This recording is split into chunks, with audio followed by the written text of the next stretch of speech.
Hey guys, 420 Scene here, or Rad Scene, depending on how you found me. Back with another video. Be sure to join our free Discord. Follow and subscribe to us on Twitch at Rad Scene. We have giveaways, smoke sesh live streams, Arc Raiders live streams, and we just shoot the shit and have fun hanging out. We have a lot of people on the channel already just hanging out with me afternoons. So hey, if you want to hang out with me, come and join us. We go live Monday through Friday, 2 p.m. Eastern. Today we're going to talk about yellowing leaves and how to differentiate the different patterns with what your plants are telling you. And a lot of people associate yellowing leaves with nitrogen deficiency, and yes, that is true. Yellowing leaves all around is nitrogen deficiency, but listen, there's more to it than that. What if the yellowing isn't consistent? Like, suppose it's yellowing around the edges of the leaves or in between the veins. Let's break it down a little more. If you're not diagnosing what's going on properly, you might fix something that doesn't need fixing, like overdoing one type of nutrient, while the problem you're having is still escalating. So now you're thinking that you fixed something and go about your day. Meanwhile, your plants are like, nah, bruh. When your leaves aren't producing enough chlorophyll, it's called chlorosis. Now, how much chlorophyll your plants produce directly ties together with the yellowing from your leaves. Nitrogen deficiency, that's the easy one, so let's just knock this one out altogether. If your yellowing is happening evenly all over your plants, or a majority of your plants, that's the telltale sign that you're getting nitrogen deficiency. The best way to fix that, in my opinion, is to have blood meal on hand. Think down the earth, blood meal is like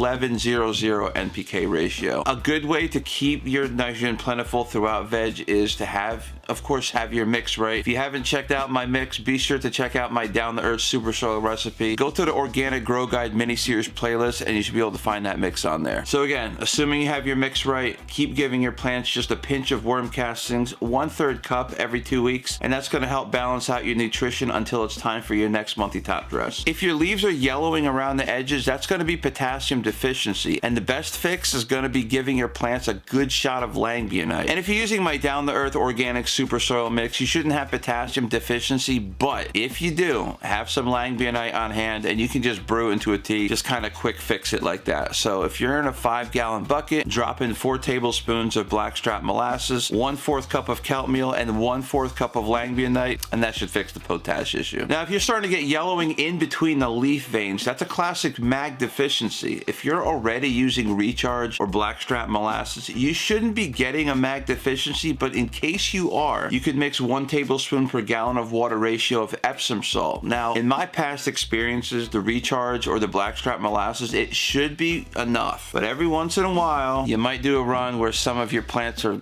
just going to request more magnesium, so the Epsom salt is going to give them a nice shot of mag. Now, when you're in flower, do not ease up on the nitrogen levels, no matter what anyone's going to tell you, because your plants still need to produce chlorophyll to keep photosynthesis at 100, all right? You need to keep the green color going well into flower, so that way you can maximize your yields. Super important, though. I feel like your nitrogen levels are just easy to tell whether you have enough, too much, or too little. If it's too much, the leaves are going to turn dark green, and of course, yellowing means that there's not enough. So you can visually see what your nitrogen levels, so hey, that's a good thing. Something else that I think is overlooked is your pH levels being messed up and could get you locked out. Now, some people do not like the pH their water, but I do, all right? Listen, do whatever you want, but if you get locked out, at least you know what your problem is. 6.0 is the magic number. 5.8 to 6.3 or 6.4 is the range. I don't like going past 6.4, 6.5. It gets a little sketchy after that. So always stay in that sweet spot and you'll be perfectly fine. Just try to get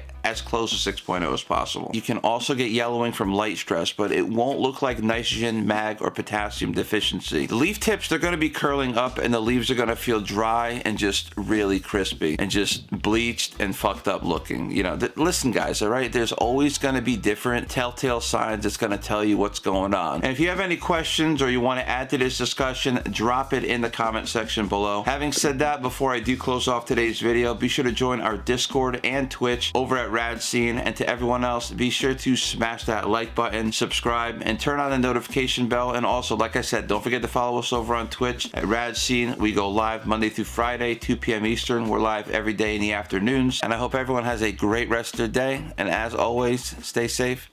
Peace, guys.